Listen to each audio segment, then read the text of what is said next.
Kitchen TV అండి. ఈరోజు నేను చేయబోయే రెసిపీ చేపల పులుసు అండి. దీనికి కావాల్సిన ఇంగ్రీడియంట్స్: మొదట ఒక బాండిల్లో ఆయిల్ వేసుకొని దాంట్లో టమాటా, కొత్తిమీర, పచ్చిమిర్చి, జింజర్ గార్లిక్ పేస్ట్, ధనియాల పొడి, కొద్దిగా సాల్ట్ వేసుకొని అవి వేగిన తర్వాత మన తలకాయ తోక అలాగే ఉండిపోతుంది, వాటిని వేసి ఇలా కూడా పులుసు కూడా చేసుకోవచ్చండి.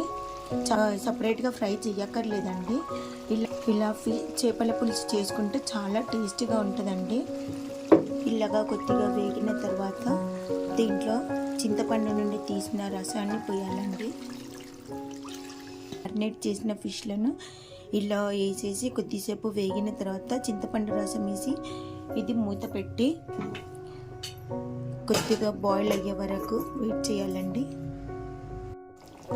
ఇలా ఉడికిన తర్వాత విడిపోలేదు, ఇలా ఉంటుంది. చేపల పులుసు రెడీ అయిందండి. Ready to eat. Thank you for watching.